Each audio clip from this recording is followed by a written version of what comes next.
Hello दोस्तों, नमस्कार। मैं मनीष कुमार लकेरा एक बार फिर से लकेरा टेक्निकल चैनल पर आप सभी छात्रों का स्वागत करता हूं। प्लीज़ सबसे पहले तो आप वीडियो को शेयर करें, अधिक से अधिक टेक्निकल ग्रुप में शेयर करें इस वीडियो को, आया कि नहीं आया, और चैनल को सब्सक्राइब करें। जो स्टूडेंट वीडियो को आज पहली बार देख रहा है, आप चैनल को सब्सक्राइब करें और वीडियो को पूरी देख कर जाएँ। चलते हैं दोस्तों, कल अपन लोग चल रहे थे पीएन संधि डायोड पर। कहाँ चल रहे थे? पीएन संधि डायोड पर। हाँ जी, देखो सबसे पहले very very good morning Neeraj ji. नाराज हो जाते हो, आया कि नहीं आया? हरकेश मीना जी गुड मॉर्निंग, आया कि नहीं आया? विष्णु कुमार जी गुड मॉर्निंग, और very very good morning Jaipal ji, very very good morning Rinku ji, Shubham ji, Anshu Soni ji, very very good morning, आया कि नहीं आया? ऐसे नाराज मत होया करो आप लोग, ठीक है ना। चलते हैं। और जयपाल यार, आपको अच्छा लग रहा हूँ तो प्लीज़ आपके जितने भी स्टूडेंट हैं उनसे ज़रूर बोले वीडियो के लिए, आया कि नहीं आया, ठीक है। चलते हैं फिर अपन लोग। तो देखिएगा, देखो कल अपना चल रहा था, क्या चल रहा था मेरे दोस्तों? कल चल रहा था पीएन संधि डायोड। क्या चल रहा था? पीएन संधि डायोड। तो देखो पीएन संधि डायोड का क्या था, तो देखिएगा, देखो कल मैंने ये पीएन संधि डायोड बताया था आपको कि वह युक्ति जो कि एक तो पी पदार्थ और एन पदार्थ को मिलाकर बनाई जाती है। तो देखो एक तो पी प्रकार का पदार्थ और एक एन प्रकार का पदार्थ मिलाकर जो युक्ति बनाई जाती है उसे बोलते हैं पीएन संधि डायोड।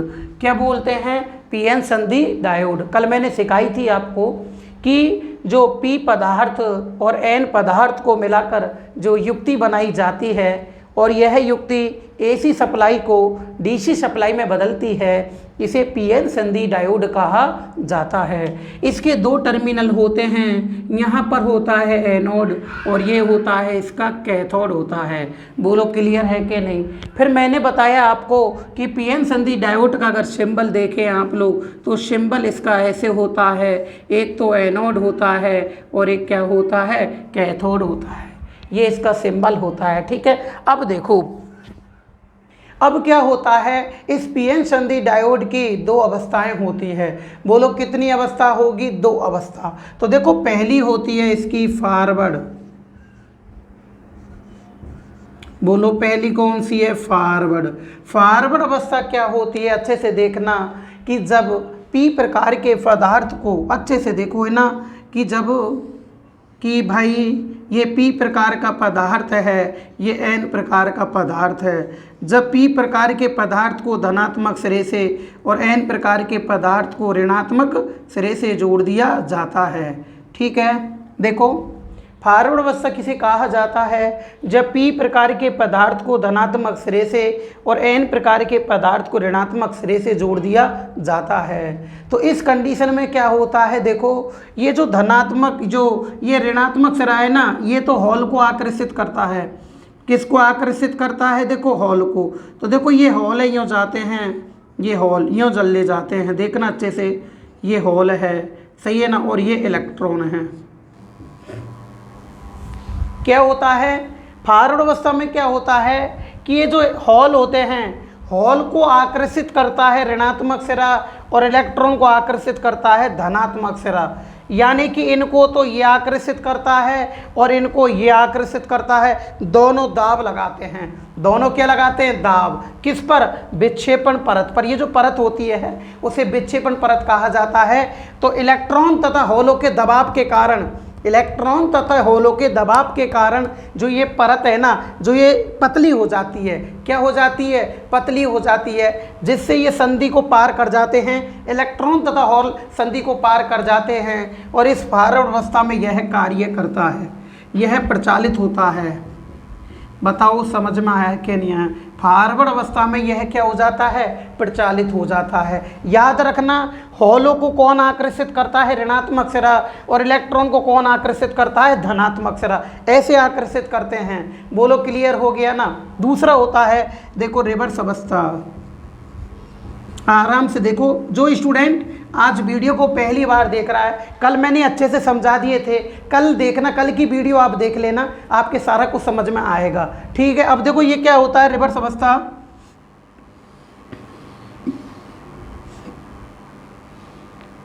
इसमें देखना, ये चौड़ी हो गई परत। क्यों हो गई? देखो इसमें क्या होता है, आप खुद जान जाओगे अभी थोड़ी देर बाद ही। देखो P और N, देखो भाई P सिरे को धनात्मक से N सिरे को धन, और देखो भाई इसमें क्या होता है, रिवर्स अवस्था में उल्टा चलता है। जब P सिरे को बैटरी के ऋणात्मक सिरे से और N सिरे को बैटरी के धनात्मक सिरे से जोड़ दिया जाता है। आपको मैंने बताया कि जो हॉल होते हैं, हॉल को कौन आकर्षित करता है, ऋणात्मक सिरा, सही है। तो जो हॉल होते हैं इनको कौन आकर्षित कर लेता है, ऋणात्मक सिरा, हाँ। और इलेक्ट्रॉन को कौन आकर्षित करता है, धनात्मक सिरा। तो ये एक दूसरे का विपरीत हो जाते हैं। जब विपरीत ऐसे हो जाते हैं तो इस विक्षेपण परत पर कोई बल नहीं लगता है। अगर ऐसे बल लगता तो इसकी मोटाई घट जाती, जैसे इसकी घटी है मोटाई विक्षेपण की, हाँ। इसमें तो देखो ऐसे बल लग रहा है और इसमें ऐसे हो रहे, विपरीत हो रहे। विपरीत क्यों हुए, क्योंकि इसमें हॉल को हमेशा कौन सा सिरा आकर्षित करता है, ऋणात्मक सिरा। इसने इनको आकर्षित कर लिया, इलेक्ट्रॉन को धनात्मक सिरे ने आकर्षित कर लिया है, जिससे विक्षेपण परत पर इलेक्ट्रॉन तथा होलों का बल काम नहीं कर पा रहा है। जब इलेक्ट्रॉन तथा होलों का इस विक्षेपण परत पर बल नहीं लगता है, ऐसे बल नहीं लगता है, तो इसकी चौड़ाई बढ़ जाती है, जिसके कारण जब इसकी चौड़ाई बढ़ेगी तो इलेक्ट्रॉन तथा हॉल इस परत को, इस संधि को पार नहीं कर पाते हैं, जिसके कारण यह कभी भी रिवर्स अवस्था में कार्य नहीं करता है, कार्य नहीं करता है। बोलो क्लियर हो गया। तो बताओ कौन सी अवस्था में विक्षेपण परत पतली होती है, फॉरवर्ड अवस्था में। कौन सी अवस्था में विक्षेपण परत की चौड़ाई अधिक होती है, रिवर्स अवस्था में। बोलो क्लियर हो गया कि नहीं हुआ। कल समझा गए थे, मैंने सारी चीज़ें आपको बताई थी। और बताओ यह कौन सी अवस्था में कार्य करेगा, फॉरवर्ड अवस्था में काम करता है ये, और रिवर्स अवस्था में कार्य नहीं करता है। बताओ समझ में आया कि नहीं आया। बिल्कुल दोनों अवस्थाएं आपको, उम्मीद करता हूं सारी अवस्थाएं आपको, दोनों अवस्था आपको समझ में आ गई होगी। अब मैं आगे चलूँ, आप बोलो तो चलें भाई। क्लियर हो गया पीएन संधि डायोड क्या होता है। जो पी पदार्थ और एन पदार्थ को मिलाकर बनाई गई वह युक्ति, पी पदार्थ और एन पदार्थ को मिलाकर बनाई गई वह युक्ति जो कि एसी सप्लाई को डीसी सप्लाई में बदलती है, एसी सप्लाई को डीसी सप्लाई में बदलती है, उसे पीएन संधि डायोड कहा जाता है। पीएन संधि डायोड की कितनी अवस्थाएं होती है, दो अवस्थाएं होती है मेरे दोस्तों, एक तो फॉरवर्ड अवस्था और एक रिवर्स अवस्था होती है। बताओ कौन सी अवस्था में काम करेगा, फॉरवर्ड में काम करता है, रिवर्स अवस्था में यह कार्य नहीं करता है। क्यों कार्य नहीं करता है? क्योंकि इसकी विक्षेपण परत की चौड़ाई बढ़ जाती है। रिवर्स अवस्था में इलेक्ट्रॉन तथा होल संधि को पार नहीं कर पाते हैं, अतः स्पष्ट है कि इस अवस्था में यह कार्य नहीं करता है। फॉरवर्ड अवस्था में इस विक्षेपण परत की चौड़ाई घट जाती है, यह कमजोर पड़ जाती है, पतली हो जाती है, इलेक्ट्रॉन तथा होल इस संधि को पार कर जाते हैं, अतः स्पष्ट है कि इस अवस्था में यह कार्य करता है। बोलो क्लियर हुआ कि नहीं हुआ, चले कि नहीं चले। बताओ पीएन संधि डायोड में कितने टर्मिनल होते हैं? दो, एनोड और कैथोड। कितनी परतों का बना होता है? दो, पी और एन, दो परतों का बना होता है। विक्षेपण परत कितनी होती है? एक, ये विक्षेपण परत होती है। बोलो विक्षेपण परत कितनी होती है? एक। बोलो क्लियर हुआ कि नहीं हुआ, समझ में आया कि नहीं आया? कोई दिक्कत नहीं है ना, चलें आगे। अब देखो भाई, अब चलते हैं आगे क्या होता है, आगे की साइड देखते चलते हैं अपन लोग। तो चलते हैं, देखो भाई आगे होता है इसका, देखो प्रचालन वोल्टेज, अच्छे से देखना। कौन सी वोल्टेज मेरे दोस्तों? प्रचालन वोल्टेज। हाँ जी, ये बहुत लफड़ा है इसके अंदर, इस प्रचालन वोल्टेज में, है ना। तो देखो भाई प्रचालन वोल्टेज, मोतीलाल जी मज़ा आ रहा है ना। आपका दोस्त गणेश पता नहीं किधर गया, Anshu Soni very very good morning. देखो भाई, है ना, प्रचालन वोल्टेज किसे कहा जाता है? सबसे पहले मेरे को ये बताओ आप लोग, ये प्रचालित कौन सी अवस्था में हुआ? फॉरवर्ड में हुआ या रिवर्स अवस्था में हुआ? बताओ कौन सी अवस्था में प्रचालित हुआ है?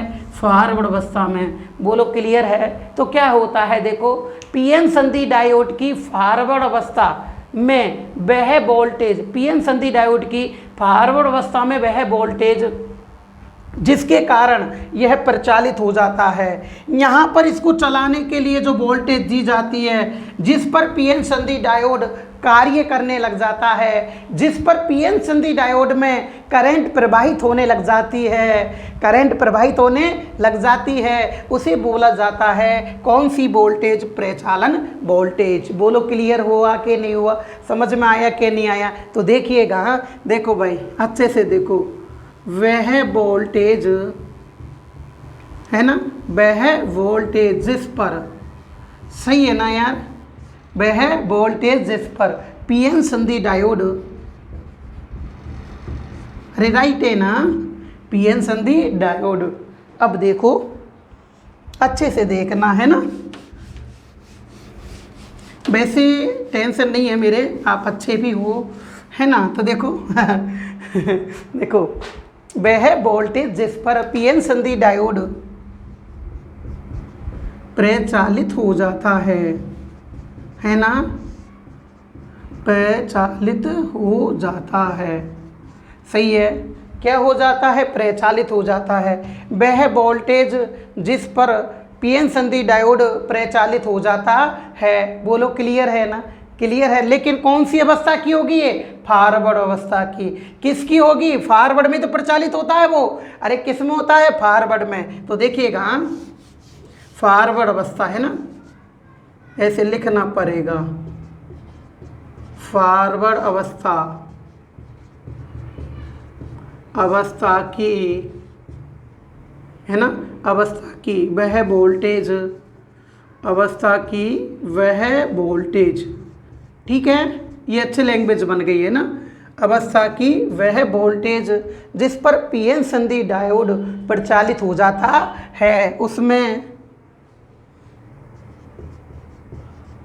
उसमें धारा प्रवाहित होने लग जाती है, सही है ना, उसमें धारा प्रवाहित होने लग जाती है। अरे राइट है ना, उसमें धारा प्रवाहित होने लग जाती है। देखो, फॉरवर्ड अवस्था की वह वोल्टेज पीएन संधि डायोड में, किस में? पीएन संधि डायोड में। किस में मेरे दोस्तों? देखो, पीएन संधि डायोड में। लो भाई, और अच्छी लैंग्वेज लिख दी, अब तो टेंशन खत्म हो जानी चाहिए। तो देखो, पीएन संधि डायोड में फॉरवर्ड अवस्था की वह वोल्टेज जिस पर पीएन संधि डायोड प्रचालित हो जाता है, अर्थात उसमें धारा प्रवाहित होने लग जाती है, उसे प्रचालन वोल्टेज कहते हैं। अच्छे से देखना, उसे प्रचालन वोल्टेज कहते हैं। बोलो क्लियर हो गया, समझ में आ रहा है ना? उसे क्या बोलोगे दोस्तों? प्रचालन वोल्टेज कहते हैं। अब क्या होता है, सुनो, अब क्या होता है, याद रखना इस वोल्टेज को, सबसे मेन बात याद रखो। देखो, इस वोल्टेज को, कौन सी वोल्टेज? प्रचालन वोल्टेज, जिस पर यह है प्रचालित हो जाता है, सही है ना, जिस पर यह प्रचालित होता है। तो कौन सी वोल्टेज पर प्रचालित होगा? फॉरवर्ड या रिवर्स? बताओ कौन सी पे होगा ये? अरे फॉरवर्ड पे ही तो होता है। रिवर्स अवस्था में विक्षेपण परत क्या हो जाती है? मोटी। जब विक्षेपण परत मोटी होती है तो इसके अंदर इलेक्ट्रॉन तथा होल इस संधि को पार नहीं कर पाते हैं। बोलो क्लियर हुआ कि नहीं हुआ? समझ में आया ना प्रशांत? क्लियर हो गया? तो देखिएगा, मेरे तो बेस्ट फ्रेंड हो ना। तो देखो भाई, अब क्या होता है, इस वोल्टेज को याद रखना, कई बार क्वेश्चन पेपर में आ चुका है। इस वोल्टेज को देखो, कट इन वोल्टेज, सही है ना, कट इन वोल्टेज। बोलो क्लियर है? कट इन वोल्टेज, बोलो राइट है ना, तथा नी, सही है ना? क्या मेरे दोस्तों? नी वोल्टेज भी कहा जाता है, नी वोल्टेज भी कहते हैं, सही है ना? अब देखो, याद रखना, अब क्या होता है कि इसकी देखो, इसके नाम मतलब इसके क्या क्या कह सकते हैं आप लोग? देखो फॉरवर्ड अवस्था की जो वोल्टेज होती है जिस पर यह प्रचालित हो जाता है उसे प्रचालन voltage, cut in voltage, knee voltage और फॉरवर्ड वोल्टेज तथा फॉरवर्ड वोल्टेज कहते हैं। सही है ना? क्या बोलोगे आप लोग? Forward voltage. इसका मतलब इसके नाम देखो कितने हो गए हैं। एक तो कट इन वोल्टेज हो चुका है, एक नी वोल्टेज हो चुका है, एक फॉरवर्ड वोल्टेज हो चुका है और एक प्रचालन वोल्टेज हो चुका है। इसका मतलब होता है कि जिस वोल्टेज पर डायोड पीएन संधि डायोड चालू हो जाता है, कार्य करने लग जाता है, उसे फॉरवर्ड वोल्टेज, नी वोल्टेज, सही है ना, फॉरवर्ड वोल्टेज कहते हैं, नी वोल्टेज कहते हैं, सही बात है कि नहीं, प्रचालन वोल्टेज कहते हैं और कट इन वोल्टेज कहा जाता है। बोलो क्लियर हुआ कि नहीं हुआ? समझ में आया कि नहीं आया? क्लियर हो गया? अब देखो, अब यहाँ क्या बात आती है, अच्छे से देखना। अब देखो, अगर आपसे पूछे, सुनते रहना, सबसे इंपॉर्टेंट पॉइंट यही है। और क्या पॉइंट है सुनो। देखो भाई, अगर आपसे पूछे, देखो कौन सी, क्या क्या नाम होते हैं इसके बताओ। एक तो होता है इसका फॉरवर्ड वोल्टेज, ठीक है, क्या होता है? फॉरवर्ड वोल्टेज, या इसका दूसरा नाम प्रचालन वोल्टेज, रखना है ना, प्रचालन वोल्टेज। सही है ना? प्रचालन वोल्टेज क्लियर है ना? प्रचालन वोल्टेज या कौन सी? Cut in voltage. आराम से देखो, कट इन वोल्टेज, ठीक है, कौन सी? कट इन वोल्टेज या नी वोल्टेज,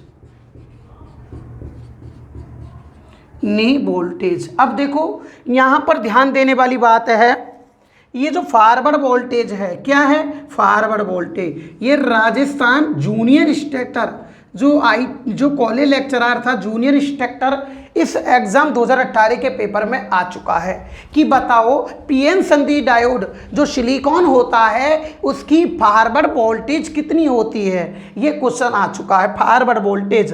एंड जो लाइनमैन, राजस्थान लाइनमैन जो 18 का पेपर था, उसके अंदर याद रखना कौन सी वोल्टेज बोला था? नी वोल्टेज। ये परिभाषा भी आ चुकी है राजस्थान बिजली विभाग के अंदर। एंड दिल्ली मेट्रो 18 के पेपर में कट इन वोल्टेज नाम आ चुका है। क्या नाम आ चुका है? Cut in voltage. And UP बिजली बोर्ड के पेपर में टेक्नीशियन 2 के अंदर प्रचालन वोल्टेज आ चुका है। कौन सा आ चुका है? प्रचालन वोल्टेज। यानी कि एक ही शब्द के 4 नाम होते हैं, वो चारों की चारों पेपर में आ चुके हैं। ये बहुत मतलब ऐसी चीज़ एक जगह का आपको बुकों में नहीं मिलेगी, बहुत कम देखने को मिलता है। ऐसी चीज़ आपको केवल मतलब थोड़ी सी डेफिनेशन दे देते हैं, बुकों में ऐसे नहीं बोलते कि इसको ये भी कहा जाता है, ये भी कहा जाता है। जबकि स्टूडेंट क्या कर रहे हैं कि जो भी पढ़ा रहे हैं, जो भी पढ़ रहे हैं, केवल बुकों में से ही पढ़ रहे हैं। आए कि नहीं? यार एक बात बताओ, जब आप लोग कोचिंग कर रहे हो तो उसका फर्ज क्या हुआ? मेरा फर्ज भी यह है कि मैं आपको बताऊं कि इस प्रकार से इनके नाम आ सकते हैं। अगर तुम कंप्रोमाइज कर रहे हो, अगर आप लोग बुक से कंप्रोमाइज कर रहे हो और बुक में जैसा लिखा है अगर मैं वैसा की वैसा उतरवा दूं ना, तो ये कोई पढ़ाई नहीं होती। आपकी ध्यान रखना, एग्जाम के लेवल से तैयारी करो मेरे दोस्तों। आजकल कंपटीशन बहुत बढ़ चुका है। आपने देखा ना CGL की कितनी गई है? 95%। देखो आप सोचो CGL की कितने परसेंटेज गई है इस टाइम। तो मैं आपसे रिक्वेस्ट कर रहा हूं, बहुत अप परसेंटेज होने लग गई है। कई बार भी बोल चुका हूं कि आप अच्छे से तैयारी करो, अच्छे से मेहनत करो। कंपटीशन लेवल आपका देख लिया मैंने यार, कल के टेस्ट में आपके क्या हालात थे। आए कि नहीं आया? 1750 लड़कों ने एग्जाम दिया है, बताओ 50 लड़के भी 30 नंबर 25 नंबर पे नहीं पहुंच पाए। इससे ज़्यादा गिरी हुई स्थिति तुम लोगों की क्या होगी, बहुत ताजुब होता है देखकर। आए कि नहीं? अच्छे से पढ़ो यारो। आप पता नहीं क्वेश्चनों को रटने में लग रहे हो। अरे आपके पास बुक दी गई है, पहले उसको चैप्टर को अच्छे से उसमें से तैयार करो, फिर जाके कंपटीशन के आपको क्वेश्चनों को मेहनत करके उनको मतलब आप सेट कर सकते हो, तैयारी कर सकते हो इससे किस टाइप के क्वेश्चन आते हैं। लेकिन पहले आप उस चैप्टर के बारे में पढ़ो तो सही। तो देखिएगा, देखो इसको क्या कहते हैं, फॉरवर्ड वोल्टेज, प्रचालन वोल्टेज, कट इन वोल्टेज और नी वोल्टेज। अब क्या होता है अगर इनके बारे में पूछे तो देखो, ये जो पीएन संधि डायोड होता है, सुनो, ये जो पीएन संधि डायोड होता है, एक तो पी प्रकार का पदार्थ होता है और एक एन प्रकार का पदार्थ होता है, ठीक है। अब देखो, पी प्रकार का पदार्थ और एन प्रकार का पदार्थ, यदि आपने सिलिकॉन को मिलाकर बनाया है, किसको, सिलिकॉन, अगर आपने सिलिकॉन को मिलाकर अगर ये डायोड बनाया है, पी और एन किससे मिलाकर बनाए गए हैं, सिलिकॉन से, किससे, सिलिकॉन से। अगर ये सिलिकॉन को पदार्थ को मिलाकर पी पदार्थ और एन पदार्थ मिलाए गए हैं तो फिर इस डायोड को बोलोगे आप लोग सिलिकॉन डायोड। क्या बोलोगे मेरे दोस्तों, सिलिकॉन डायोड। सुनो भाई, अब क्या आता है, सिलिकॉन डायोड, है ना। अगर आपसे ऐसे पूछ ले तो सिलिकॉन डायोड की देखो, सिलिकॉन डायोड की देखो क्या क्या, फॉरवर्ड वोल्टेज आ जाए नाम, प्रचालन वोल्टेज आ जाए, कट इन वोल्टेज आ जाए और नी वोल्टेज आ जाए, एक ही चीज़ होती है। अगर इनके बारे में पूछ ले तो इसका मान होता है 0.7 वोल्ट। कई बार आ गया, क्या नाम होता है, 0.7 वोल्ट। सही बताना आपको, ये आपने कितनी बार पेपर में देखा होगा, काफ़ी बार भी क्वेश्चन आ चुका है कि बताओ सिलिकॉन डायोड की फॉरवर्ड वोल्टेज हो चाहे कट इन वोल्टेज हो, उसका मान कितना होता है, 0.7 होता है। बताओ समझ में आया कि नहीं आया, क्लियर हुआ कि नहीं हुआ। देखो, अगर आप ये एक तो पी पदार्थ और एक एन पदार्थ, अगर इसको आप जर्मेनियम से बनाओ, किससे बनाओ मेरे दोस्तों, जर्मेनियम से, सही है। अगर आप ये पी पदार्थ और एन पदार्थ अगर जर्मेनियम से बनाओगे तो फिर इस डायोड को बोलोगे जर्मेनियम पीएन संधि डायोड। क्या बोलोगे, जर्मेनियम पीएन संधि डायोड। तो याद रखना, अब क्या होता है, देखो जर्मेनियम एज ए सिंपल, देखो जर्मेनियम पीएन संधि डायोड, सही है ना, पीएन संधि डायोड। इसकी अगर कट इन वोल्टेज पूछे, प्रचालन वोल्टेज पूछे तो इसका मान होता है मेरे दोस्तों 0.3 वोल्ट होता है। बोलो जर्मेनियम का कितना होगा, 0.3 वोल्ट होता है, और इसका सिलिकॉन का कितना होता है, 0.7 वोल्ट होता है। बोलो क्लियर हो गया, समझ में आ गया ना, कभी भूलोगे तो नहीं ना। तो देखिएगा, देखो भाई, आपको पता है सिलिकॉन महंगा होता है, से सोना महंगा होता है, तो इसकी वोल्टेज ज़्यादा 0.7। जर्मेनियम यानी कि जलेबी सस्ती होती है, जर्मेनियम यानी कि जलेबी सस्ती होती है, इसलिए 0.3 आया।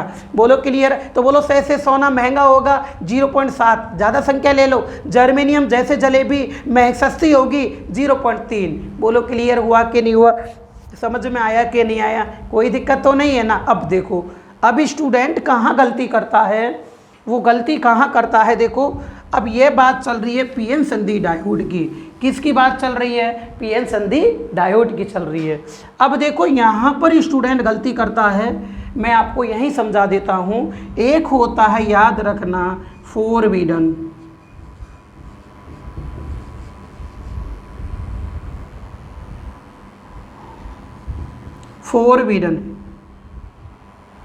कौन सा दोस्तों, फोरबिडन एनर्जी गैप।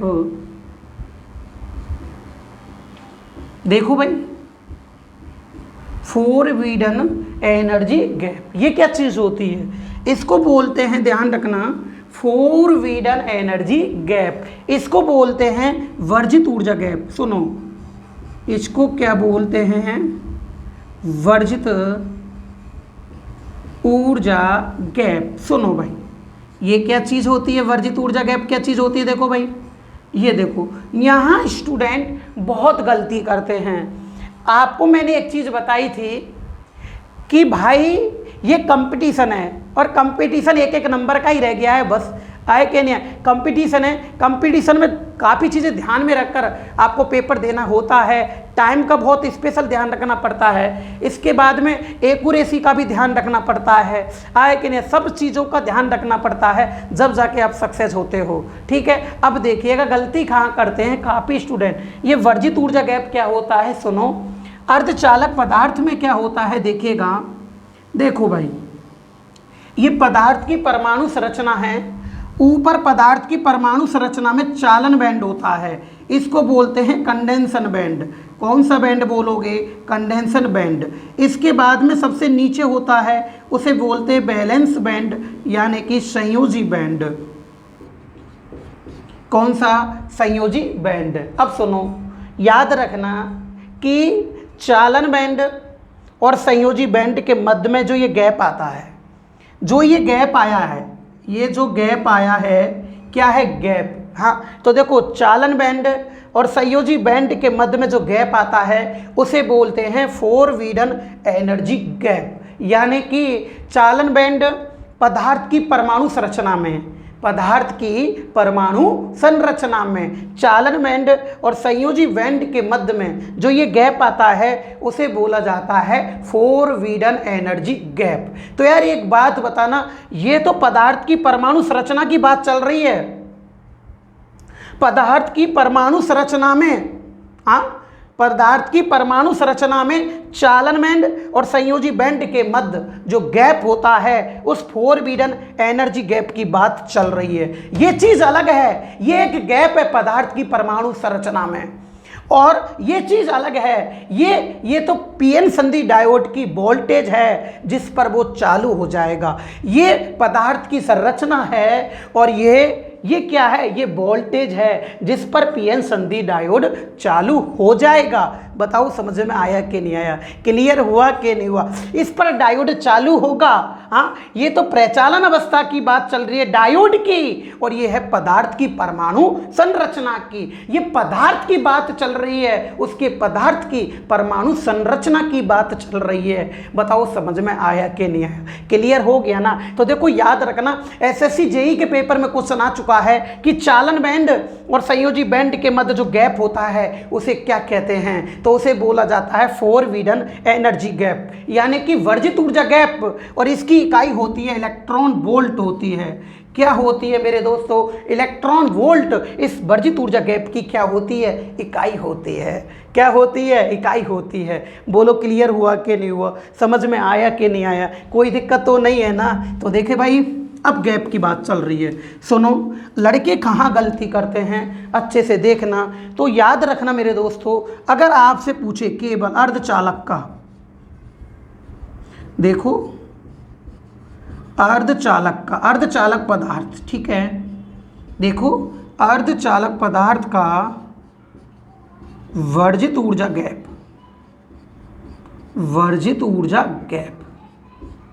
ठीक है। अर्धचालक पदार्थ अगर बनाया जा रहा है तो उसकी परमाणु संरचना के अंदर चालन बैंड और संयोजी बैंड के मध्य में कितना गैप आएगा? हाँ, जब अर्धचालक पदार्थ आप लोग बना रहे हो, सही है ना, जब अर्धचालक पदार्थ आप लोग बना रहे हो तो चालन बैंड और संयोजी बैंड के मध्य में ये जो गैप आता है वो कितना है? उसका मान है मेरे दोस्तों, याद रखना, 1 इलेक्ट्रॉन वोल्ट होता है। कितना होता है? 1 इलेक्ट्रॉन वोल्ट होता है। दिल्ली मेट्रो 18 के पेपर में आ चुका है कि बताइएगा कि अर्धचालक पदार्थ का वर्जित ऊर्जा गैप कितना होता है। अब लड़के कहाँ गलती करते हैं? सुनो आप लोग, क्या हो रहा है यहाँ देखो, सिलिकॉन, क्या होता है? सिलिकॉन, सही है ना, सिलिकॉन अर्धचालक पदार्थ है, सही है ना। देखो सिलिकॉन अर्धचालक पदार्थ का वर्जित ऊर्जा गैप क्या पूछ रहा है? देखो वर्जित ऊर्जा गैप पूछ रहा है, अच्छे से देखना। वर्जित ऊर्जा गैप यानी कि एक सिलिकॉन पदार्थ है, जब इसकी परमाणु संरचना हो जाती है तो इस पदार्थ की परमाणु संरचना के अंदर चालन बैंड और संयोजी बैंड के मध्य में जो गैप होता है ना, वो कितना होता है? आपसे ये क्वेश्चन पुटअप कर रहा है, और यह क्वेश्चन काफी बार पेपर में आ चुका है। एसएससी जेईई के पेपर में, तुम्हारे यूपी बिजली बोर्ड JN के पेपर में, तुम्हारे लोको पायलट के पेपर में, तुम्हारे क्या बोलते टेक्नीशियन 2 के पेपर में, तुम्हारी DMRC के पेपर में क्वेश्चन आ चुका है कि बताओ सिलिकॉन के वर्जित ऊर्जा गैप का मान कितना होता है। हाँ, और सिलिकॉन के वर्जित ऊर्जा गैप का मान होता है 1.1 इलेक्ट्रॉन वोल्ट होता है। 1.1 इलेक्ट्रॉन वोल्ट होता है, किसका?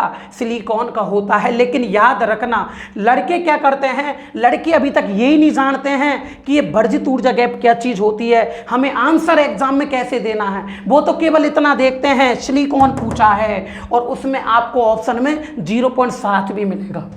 लड़के इसको ही तो पढ़ रखा है उन्होंने, इसको ही देखते हैं, अरे ये डायोड की फॉरवर्ड वोल्टेज है जिस पर डायोड प्रचालित होगा, ये चीज़ अलग है और ये चीज़ अलग है, ये गैप है और ये प्रचालन वोल्टेज है। इसको लड़के कन्फ्यूज रहते हैं और भूल जाते हैं। इसमें से चीज़ों को तो 10,000 लड़कों में से 2-5 लड़के ही बेस क्लियर कर पाते हैं, बाकी कन्फ्यूज रहते हैं। पेपर में वो इसको ही ठोक के आना है, क्यों?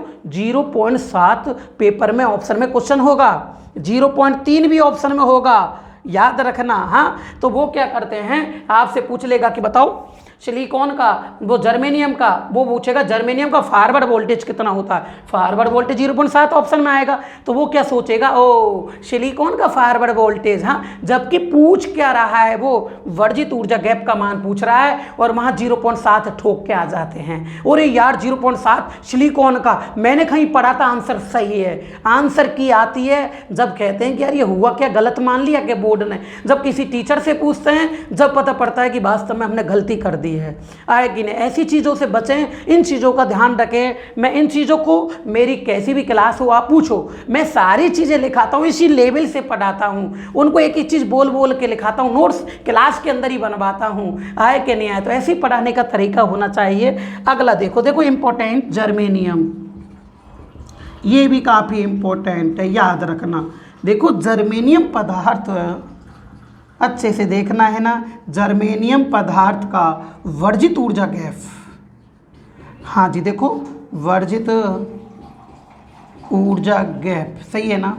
जर्मेनियम का वर्जित ऊर्जा गैप का मान कितना होता है, वो होता है 0.7 इलेक्ट्रॉन वोल्ट होता है, 0.7। इसमें लड़के इसको 0.3 ठोक के आ जाते हैं। क्या ठोक के आ जाते हैं? 0.3। गलत, 0.3 तो इसकी फॉरवर्ड वोल्टेज, प्रचालन वोल्टेज, हाँ ये चीज़ होती है। समझ में आ रहा है कि नहीं आ रहा, क्लियर हुआ है कि नहीं हुआ, समझ में आ गया नहीं। और याद रखना, एक और वोल्टेज होती है इसकी, क्या बोलते हैं इसमें, अगर पूछ ले आप लोग, है ना, एक और होती है इसमें। देखो नी वोल्टेज कहाँ सेट करूँ इसको मैं, हाँ या देखो इसको करता हूँ मैं, चलो यहाँ जगह नहीं है, थोड़ी सी कर देता हूँ, छोटा लिख देता हूँ, है ना।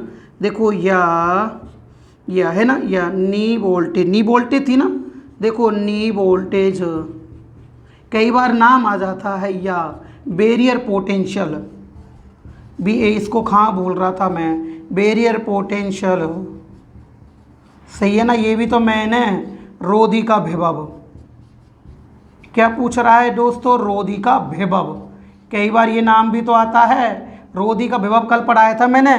तो देखो रोधी का विभव यही चीज़, यही है, रोधी का विभव भी वही होगा 0.7 और ये जर्मेनियम का कितना होगा 0.3। तो ये चीज़ अलग है और ये चीज़ अलग है, क्लियर हो गया। बैरियर पोटेंशियल यानी कि रोधी का विभव, ये जर्मेनियम, इसका सिलिकॉन का पूछे तो कितना होगा 0.7 और जर्मेनियम का पूछे तो 0.3 होता है।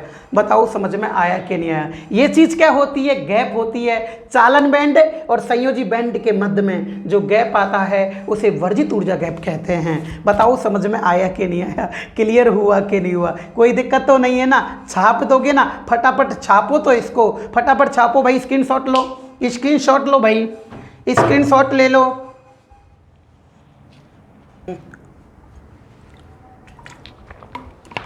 उतार लिए, मज़ा आ रहा है ना भाई, पढ़ने वाले को मज़ा आएगा बस। या जो पहले कई बार कोचिंग कर चुका है ना, उसको चीज़ें, उसको एहसास है कि उसने पढ़ा क्या है 4-4 साल से, उसको दिखाई देगी सारी चीज़ें कि वास्तव में जो पेपर दे के आते हैं स्टूडेंट। स्क्रीनशॉट ले लिया ना आपने, मिटा दो इसको, उनको पता है, वो जानते हैं क्वालिटी क्या पढ़ा रहा है, क्योंकि उन्होंने दुनियादारी देखी है, पेपर देखे हैं उन्होंने। आगे जो फ्रेशर लड़का है वो कम समझते हैं इन चीज़ों को, वो बाद में ठोकर खा के समझेंगे, तो देखिएगा। और जो नए स्टूडेंट अगर पहली बार भी पहचान गया तो फिर ज़्यादा देर डोलना नहीं पड़ेगा, बहुत जल्दी सक्सेस हो जाओगे, ठीक है। तो देखिएगा, चले अब देखो भाई, चलो थोड़ी दिनों की बात हो रहा है, फिर तो टेंशन नहीं होगी। अब क्या होता है सुनो,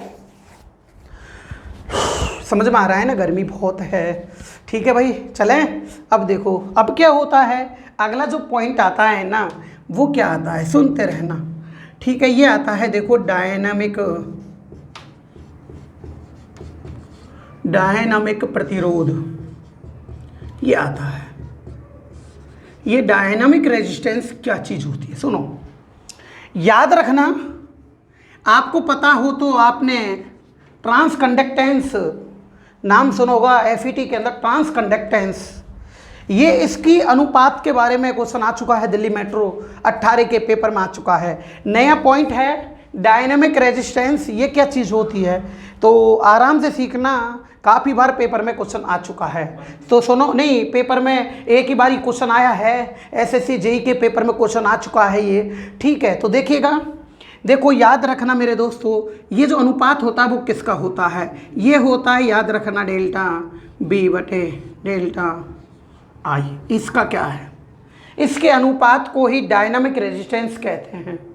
यानी कि निम्न वोल्टेज में परिवर्तन, निम्न वोल्टेज, उच्च वोल्टेज नहीं, निम्न वोल्टेज में परिवर्तन तथा निम्न धारा में परिवर्तन का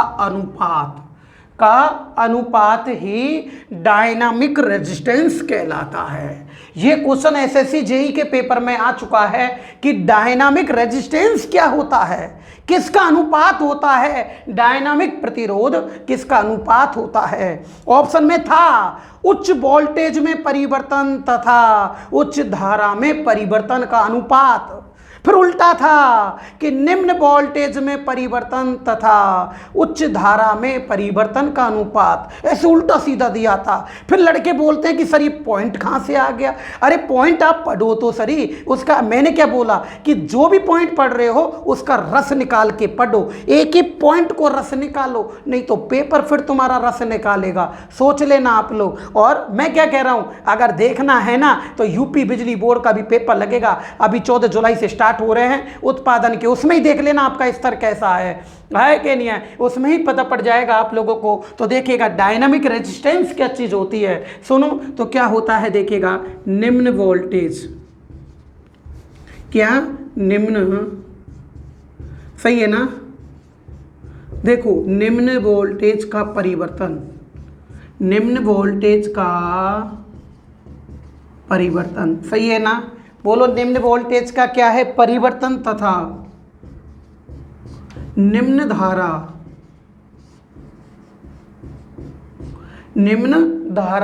का परिवर्तन, सही है ना, बोलो क्लियर है ना।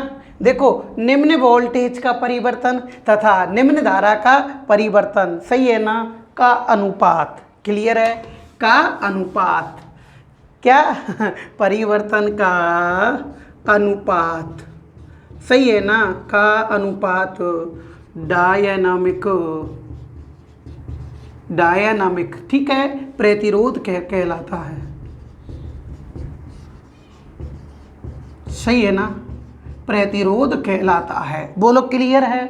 यानी कि देखो निम्न वोल्टेज का परिवर्तन, निम्न वोल्टेज का परिवर्तन, निम्न वोल्टेज के परिवर्तन को क्या लिखोगे, डेल्टा वी, ठीक है। अब क्या कह रहा है, देखो निम्न धारा का परिवर्तन, क्या कह रहा है, निम्न धारा का परिवर्तन, ये निम्न धारा का परिवर्तन, फिर क्या कह रहा है, का अनुपात, ये अनुपात हो गया, क्या कहलाता है, डायनामिक रेजिस्टेंस कहलाता है। बोलो क्लियर हुआ कि नहीं हुआ, समझ में आया कि नहीं आया, कोई दिक्कत तो नहीं है ना।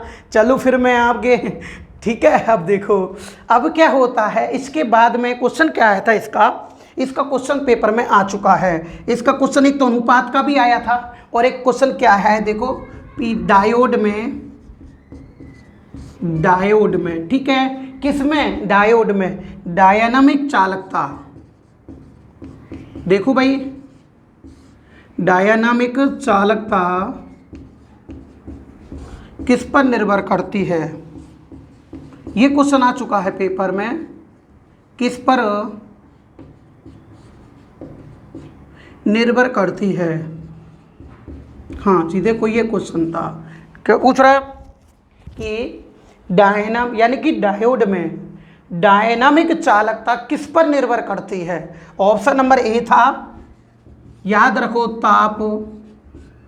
क्या था? ताप था। ऑप्शन नंबर बी था, वी था वोल्टेज। क्या था मेरे दोस्तों? वोल्टेज। सी था मेनली, सी था इसका धारा, ठीक है। और डी था टर्मिनल पदार्थ, टर्मिनल पदार्थ, ठीक है। अब यूं पूछ रहा है ये कि डायनामिक चालकता किस पर निर्भर करती है। आपको भी पता है कि बताओ, मतलब करंट किसके कारण प्रवाहित होती है सर्किट में? मेन रूप से कौन से गुण के कारण प्रवाहित होती है? चालकता के कारण ही तो प्रवाहित होती है। वही मेन रूप से जो करंट है वो कौन से गुण के कारण प्रवाहित होती है? अरे चालकता के कारण ही तो प्रवाहित होती है। हाँ, तो चालकता मेन रूप से किस पर निर्भर करती है? तो बताओ किस पर निर्भर करेगी? आंसर क्या आएगा? धारा पर। बोलो क्लियर हुआ कि नहीं हुआ? समझ में आया कि नहीं आया? कोई दिक्कत तो नहीं है ना? तो बताओ चालकता किस पर निर्भर करेगी मेरे दोस्तों? धारा पर निर्भर करती है। बोलो क्लियर, कोई दिक्कत तो नहीं है ना? चले भाई आगे।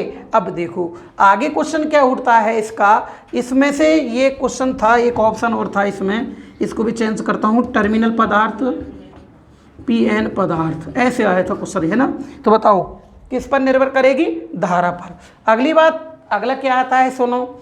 अगला था इसका PIV। देखो सुनो, ये क्या होता है? Peak inverse voltage, peak inverse voltage, ठीक है। क्या है मेरे दोस्तों? Peak inverse voltage. इसको कहा जाता है, देखो, शिखर पक्ष वोल्टता। हाँ जी, देखो भाई, शिखर पक्ष वोल्टता ये क्या चीज़ है? पीक इनवर्स वोल्टेज, PIV, यानी कि देखो पीक इनवर्स वोल्टेज ये क्या चीज़ है? सुनो, इस प्रकार का क्वेश्चन दिल्ली मेट्रो 18 के पेपर में, राजस्थान बिजली बोर्ड के पेपर में, यूपी टेक्नीशियन 2 के पेपर में, सब में पेपर में ये क्वेश्चन आ चुका है। बहुत मोस्ट क्वेश्चन है, याद रखना। देखो नाम से स्पष्ट है, पीक यानी अधिकतम होता है, शिखर भी बोल सकते हैं। इनवर्स का मतलब होता है रिवर्स अवस्था में, विपरीत अवस्था में, विपरीत अवस्था में। और क्या पूछ रहा है? वोल्टेज। तो याद रखना, पीएन संधि डायोड की रिवर्स अवस्था में वह अधिकतम वोल्टेज, पीएन संधि डायोड की रिवर्स अवस्था में वह अधिकतम वोल्टेज जिसको वह आसानी से सहन कर सकता है, यानी कि उस पर नष्ट नहीं होता है, उस पर नष्ट नहीं होता है, उसको आसानी से सहन कर सकता है। क्वेश्चन क्या आया था सुनो, दिल्ली मेट्रो 18 के पेपर में कि पीएन संधि डायोड की रिवर्स अवस्था की वह अधिकतम वोल्टेज जिसको वह आसानी से सहन कर सकता है, जिसको वह आसानी से सहन कर सकता है, इसे क्या बोलोगे? Peak inverse voltage. तो देखो भाई याद रखना, देखो भाई पीएन संधि डायोड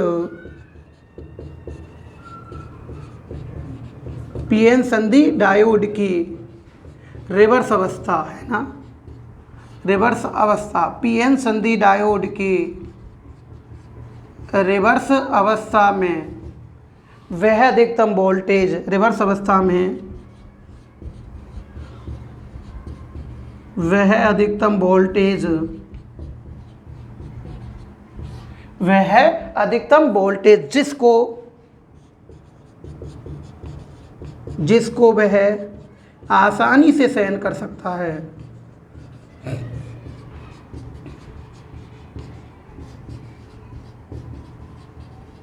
जिसको वह आसानी से सहन कर सकता है। ये डेफिनेशन कई बार मैंने पेपर में, दिल्ली मेट्रो टेक्नीशियन 2 तुम लोगों के पेपर में क्वेश्चन आया था, कई बार पेपर में क्वेश्चन आ चुका है कि पीक इनवर्स वोल्टेज क्या है। तो पीएन संधि डायोड की रिवर्स अवस्था में वह अधिकतम वोल्टेज जिसको वह आसानी से सहन कर सकता है, जिसको वह आसानी से सहन कर सकता है, उसे क्या बोलोगे? पीक इनवर्स वोल्टेज कहा जाता है। बताओ समझ में आया कि नहीं आया? बताओ कोई दिक्कत तो नहीं है ना? समझ में आ गया ना? चले फिर फटाफट, तो स्क्रीनशॉट ले लो भाई इसका, फटाफट स्क्रीनशॉट ले लो भाई। हाँ जी, स्क्रीनशॉट ले लो, ले लिया, चले अब आगे। अब देखो आगे अब क्या चीज़ है, देखो इसके बाद में समझ में आ रहा है ना आपके सारी चीज़ें। देखो भाई, हाँ हाँ भाई गणेश कैसे हो आप यार। अंशु कैसे हो भाई, अंशु जी। हाँ धर्मेंद्र सैनी जी, विष्णु सैनी जी कैसे हो आप नीरज कैसे हो भाई, नीरज। अब देखो भाई मज़ा तो आ रहा है ना पढ़ने में आपको, है ना। अब देखिएगा अब क्वेश्चन क्या है, पीएन संधि डायोड। देखो कितना अच्छा पढ़ाया मैंने, आए कि नहीं, सारे क्वेश्चन करा दिए ना। और जो कुछ रह रहा है उसको भी करा देता हूँ मैं, हैं। देखो टेंशन नहीं है। अब क्या होता है सुनते रहना। क्वेश्चन क्या है कि डायोड, जो पीएन संधि डायोड होता है, पीएन संधि डायोड, ठीक है ना, क्या होता है मेरे दोस्तों, पीएन संधि डायोड में, सही है ना, पीएन संधि डायोड में धारा का प्रचालन,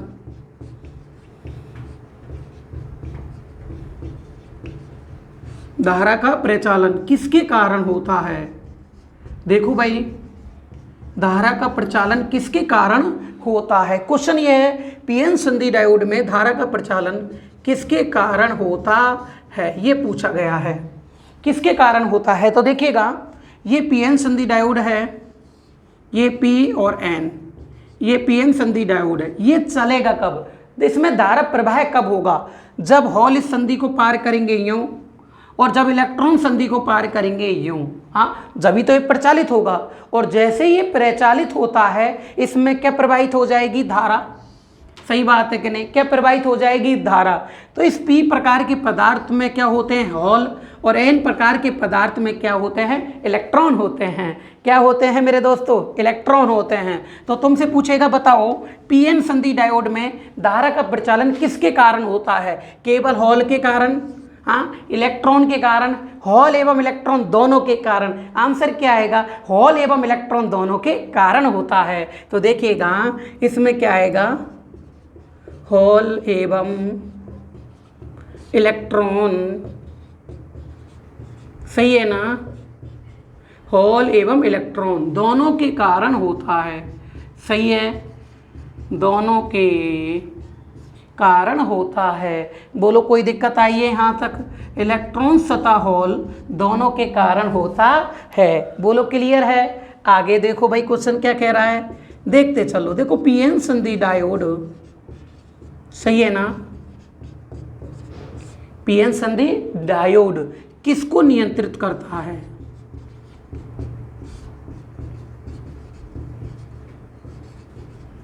पीएन संधि डायोड का, पीएन संधि डायोड क्या कार्य करता है ना, पीएन संधि डायोड क्या कार्य करता है, बताना भाई। ऑप्शन नंबर ए बताना, ऑप्शन नंबर ए धारा नियंत्रित, याद रखना धारा नियंत्रित। क्या पीएन संधि डायोड धारा को नियंत्रित करता है, ऑप्शन नंबर ए वोल्टेज नियंत्रित। क्या पीएन संधि डायोड वोल्टेज को नियंत्रित करता है, वोल्टेज नियंत्रित, हाँ। ऑप्शन नंबर सी धारा एवं वोल्टेज दोनों नियंत्रित, अच्छे से है ना, दोनों नियंत्रित, हाँ। और डी आएगा न धारा न वोल्टेज नियंत्रित। इस टाइप का क्वेश्चन पेपर में आ चुका है, इस टाइप का पेपर में क्वेश्चन आ चुका है। तो बताओ, आपको बताए ना कि पीएन संधि डायोड एसी को डीसी में बदलता है, पीएन संधि डायोड एसी को किस में बदलता है, डीसी में बदलता है। तो बताओ एसी को डीसी में बदलता है, न तो ये धारा को नियंत्रित करता है और न ही वोल्टेज को, यह किसी प्रकार का नियंत्रण नहीं करता है। आंसर क्या आएगा, न तो धारा और न वोल्टेज का नियंत्रण। बोलो क्लियर हुआ कि नहीं हुआ, समझ में आया कि नहीं आया, कोई दिक्कत तो नहीं है ना। आगे देखो भाई, आगे क्या करते हैं, आगे क्वेश्चन देखते चलो आप लोग। हाँ तो देखो पीएन संधि डायोड होता है, न तो वोल्टेज को नियंत्रित करता है और न ही धारा को नियंत्रित करता है। बोलो क्लियर। आगे देखो, आगे क्वेश्चन क्या है, देखो भाई पीएन संधि डायोड है ना, पीएन संधि डायोड, ठीक है ना। पीएन संधि डायोड फॉरवर्ड अवस्था में, कौन सी अवस्था में, फॉरवर्ड अवस्था में, सही है ना। फॉरवर्ड अवस्था में, क्लियर है ना। बहुत से स्टूडेंट ये कह रहे थे कि मशीन ही है ना, अब पता पड़ गया ना इलेक्ट्रॉनिक्स भी है। अब देखो कल भी देखना और चीज़ बताऊंगा, आया कि नहीं। देखो पीएन संधि डायोड की कौन सी अवस्था में, फॉरवर्ड अवस्था में। देखो पीएन संधि डायोड फॉरवर्ड अवस्था में किसकी भांति, हाँ किसकी भांति कार्य करता है, ये आपसे पूछ रहा है। पीएन संधि डायोड की फॉरवर्ड अवस्था में किसकी भांति कार्य करता है, पीएन संधि डायोड फॉरवर्ड अवस्था में किसकी भांति कार्य करता है। ऑप्शन देखो भाई, ऑफ स्विच, ऑफ स्विच, सही है, ऑफ स्विच। हाँ बी में आएगा आपका ऑन स्विच, सही है ना। कौन सा स्विच, ऑन स्विच। और सी आएगा ऑफ, ऑफ एवं ऑन दोनों स्विच, सही है ना, ऑन एवं ऑफ दोनों स्विच। और फिर आएगा आपका डी, कोई नहीं। तो बताइएगा, देखो आपको मैंने बताया था कि फॉरवर्ड अवस्था में काम करता है, रिवर्स अवस्था में यह कार्य नहीं करता है। फॉरवर्ड अवस्था में इसमें करंट प्रवाहित होती है, जैसे इसमें करंट प्रवाहित होगी तो ये कार्य करेगा, परिपथ को ऑन कर देगा। तो आंसर क्या आएगा इसका, ऑन स्विच। अगर ये रिवर्स अवस्था होता, कौन सा होता, रिवर्स अवस्था, तो रिवर्स अवस्था में विक्षेपण लेयर, जो विक्षेपण परत है, इसकी चौड़ाई अधिक होती है, जिससे इलेक्ट्रॉन्स तथा होल जंक्शन को पार नहीं कर पाते हैं और यह कार्य नहीं करता है। अगर रिवर्स अवस्था होती तो आंसर क्या आता, क्या आता मेरे दोस्तों, ऑफ स्विच आता। और इसका अगर ये किसकी अवस्था पूछ रहा है, फॉरवर्ड अवस्था, आंसर क्या आएगा इसका, ऑन स्विच। बोलो क्लियर हुआ कि नहीं हुआ। अगर ऑफ स्विच, ऑफ स्विच किसकी भांति काम करेगा, किस अवस्था में काम करेगा बताओ, तो ये कौन सी अवस्था में काम करेगा, रिवर्स में, रिवर्स अवस्था में। बोलो सही है ना, बोलो समझ में आया ना, क्लियर हो गया ना। तो बताइएगा, तो आपको पता है कि जो फॉरवर्ड अवस्था होगी इसमें किसकी भांति कार्य करेगा, ऑन स्विच की भांति। और अगर ये ऑफ स्विच की भांति कौन सी अवस्था में काम करता है, रिवर्स अवस्था में। बताओ क्लियर हुआ कि नहीं हुआ, समझ में आया कि नहीं आया, दिक्कत तो नहीं है ना। अगला देखो भाई, अगला देखो, बिना बायस है ना, बिना बायस। बोलो क्लियर है, बिना बायस यानी कि किसी प्रकार की बायस वोल्टेज नहीं है इसके अंदर, ना तो रिवर्स है और ना फॉरवर्ड है, यानी कि वोल्टेज नहीं दी गई है इसको। बिना बायस पीएन संधि डायोड, पीएन संधि डायोड में, सही है ना, पीएन संधि डायोड में होता है। बोलो क्लियर है। आपसे पूछ रहा है कि बिना बायस पीएन संधि डायोड में होता है। ऑप्शन नंबर ए क्या होता है, क्या होता है, तो देखिएगा, देखो भाई ध्यान रखना, स्थिर आयन, स्थिर आयन विद्युत क्षेत्र का निर्माण करते हैं,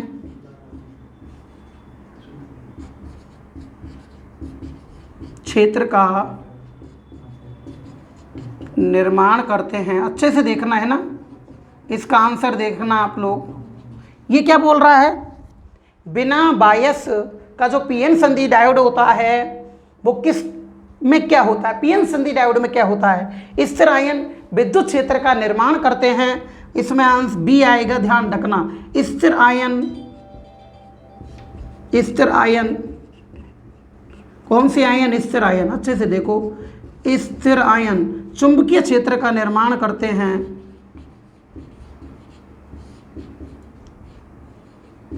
चुंबकीय क्षेत्र का निर्माण करते हैं। सही है, स्थिर आयन चुंबकीय क्षेत्र का निर्माण करते हैं, सी आएगा। स्थिर आयन, स्थिर आयन, ये क्वेश्चन है, ऐसे क्वेश्चन पेपर में आते हैं। स्थिर आयन विद्युत क्षेत्र, विद्युत क्षेत्र एवं चुंबकीय क्षेत्र दोनों का निर्माण करते हैं।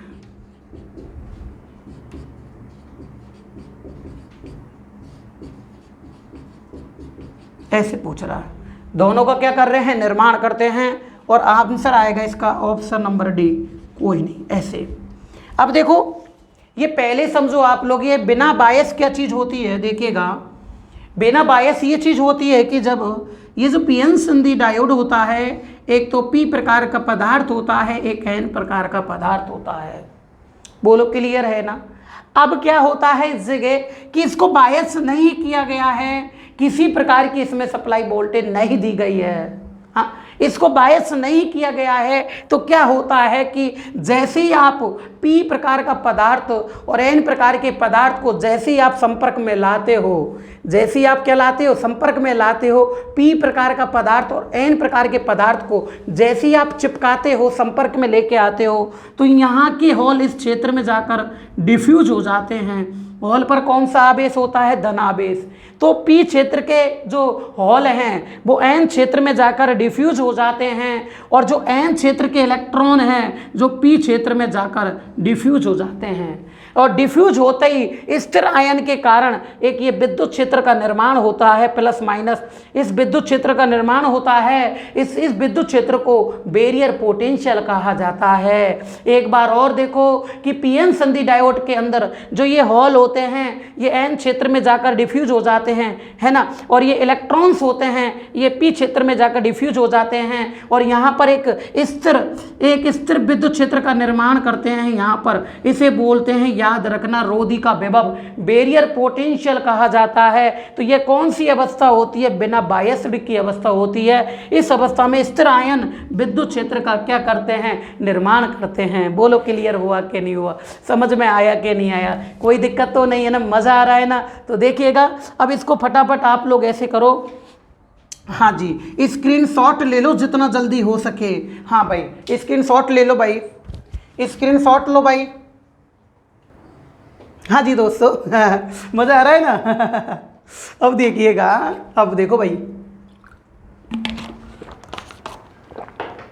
पीएन संधि डायोड अभी कंप्लीट नहीं हुआ है, अभी तो इसमें और क्वेश्चन हैं, लेकिन उम्मीद करता हूँ कि क्लास के अंदर मज़ा आया होगा। आए कि नहीं आए दोस्तों।